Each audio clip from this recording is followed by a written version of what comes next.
نحمده ونصلي على رسوله الكريم أما بعد رب اشرح لي صدري ويسر لي أمري واحلل عقدة من لساني يفقهوا قولي۔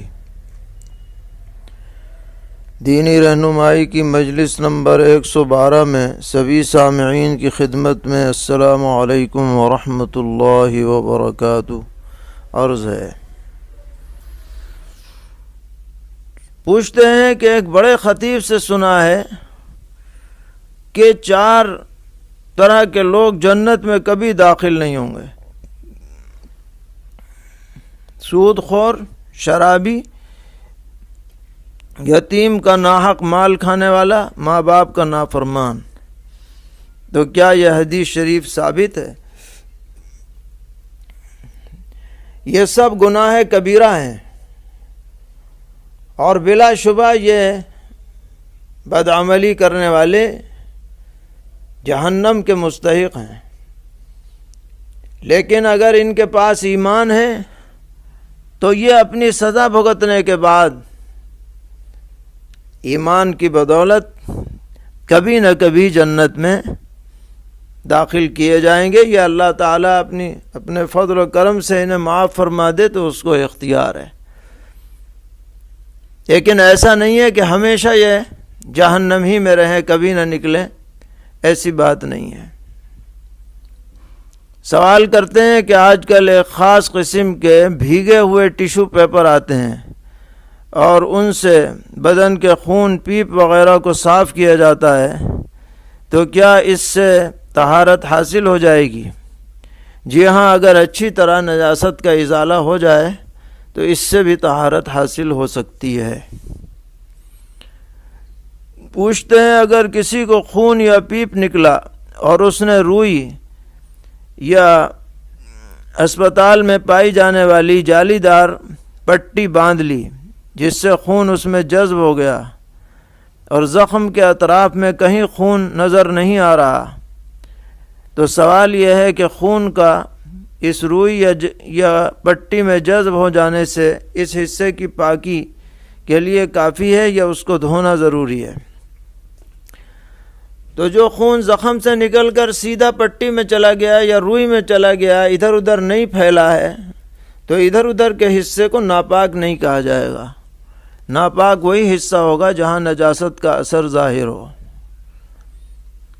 پوچھتے ہیں ایک مسجد میں نیچے نماز ہوتی تھی، لیکن جگہ کی قلت کی وجہ سے اب اوپر جماعت ہو رہی ہے اور نیچے والی منزل سے میں ضعفاء امام کی اقتداء کرتے ہیں، تو اس طرح نماز با جماعت کا نظام بنانا درست ہے یا نہیں؟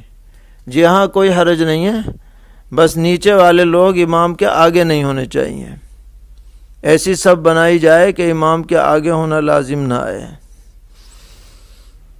سوال کرتے ہیں ایک شخص کسی کمپنی میں نوکری کرتا ہے اور جمعے کی نماز کے لیے کمپنی کے اندر کوئی انتظام نہیں ہے۔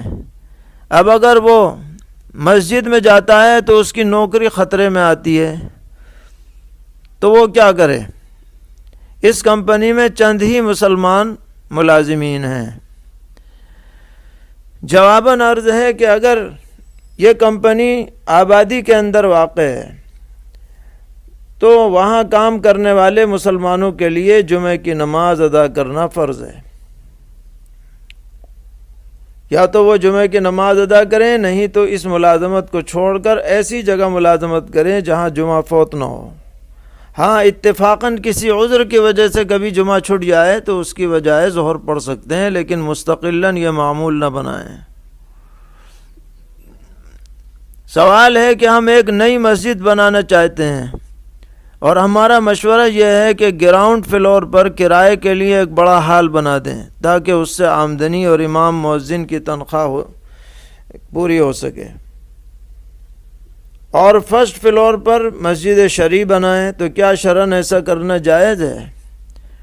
جی ہاں، اگر نئی مسجد کی تعمیر میں پہلے ہی سے یہ پلاننگ بنائی گئی کہ نیچے دکانیں رہیں گی یا ہال رہے گا اور وہ مسجد ہی کی ملک ہوں گی، مسجد ہی ان سے فائدہ اٹھائے گی، تو اس میں کوئی حرج نہیں ہے، گنجائش ہے اس کی۔ پوچھتے ہیں اگر کوئی شخص قربانی کا جانور ذبح کرتے وقت بسم اللہ پڑھنا بھول جائے تو قربانی درست ہوگی یا نہیں؟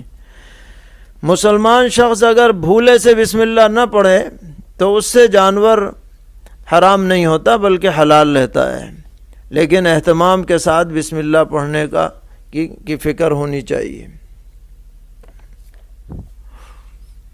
پوچھ رہے ہیں ایک شخص صاحب نصاب ہونے کے باوجود کئی سالوں سے قربانی نہیں کر رہا، تو اس کے لیے گزشتہ سالوں کی قربانی کا کیا حکم ہے؟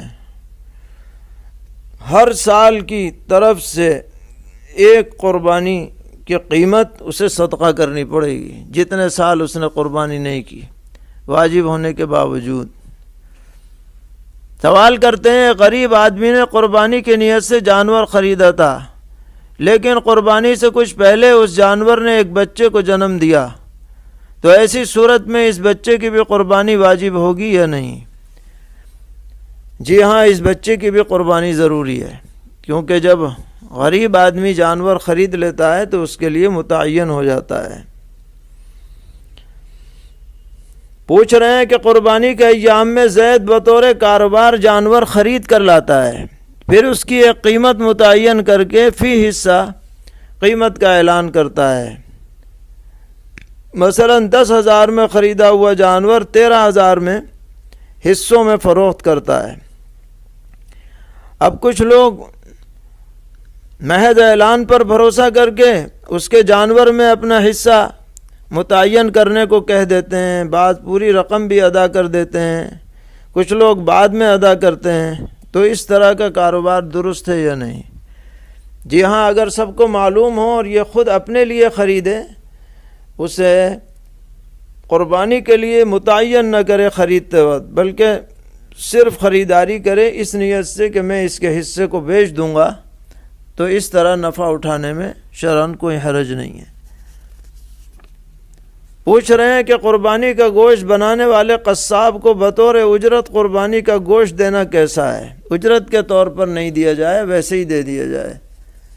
اجرت میں گوشت یا کھال دینا درست نہیں ہے۔ سوال کرتے ہیں کہ میں نے اپنی بیوی کو طلاق دیتے ہوئے یہ کہا کہ تجھے طلاق ہے اور میں نے تجھ کو اپنے اوپر حرام کر لیا ہے، تو اس سے کون سی طلاق واقع ہوگی؟ اس سے ایک طلاق بائن واقع ہوگی۔ گویا کہ اس نے جو حرام کا لفظ بولا ہے وہ پہلی طلاق کی صفت ہے، شدت اس میں پیدا ہو گئی۔ اگر یہ حرام کا لفظ نہ بولتا تو طلاق رجعی پڑتی۔ ایک شخص دوسرے کے پاس نوکری کرتا ہے اور نوکر نے جب مالک سے اپنی تنخواہ کا مطالبہ کیا تو مالک نے اپنے زیورات گروی رکھ کر اس سے سود پر رقم حاصل کی اور اس سے نوکر کی تنخواہ دی، تو نوکر کے لیے یہ تنخواہ لینا جائز ہے یا نہیں؟ جی ہاں، نوکر کے لیے حلال ہے، اس لیے کہ وہ اپنی محنت کی مزدوری لے رہا ہے۔ البتہ مالک کا فعل اس کے لیے درست نہیں ہے، وہ خود اپنے فعل کا ذمہ دار ہے، نوکر سے اس کا کوئی لینا دینا نہیں۔ سوال کرتے ہیں کہ مرد کے لیے جو 4.5 ماشا انگوٹھی کی اجازت ہے، تو اس وزن میں نگینے کا بھی وزن جوڑا جائے گا یا نہیں؟ نہیں، نگینے کا وزن نہیں جڑے گا، بلکہ صرف چاندی کا وزن جوڑا جائے گا۔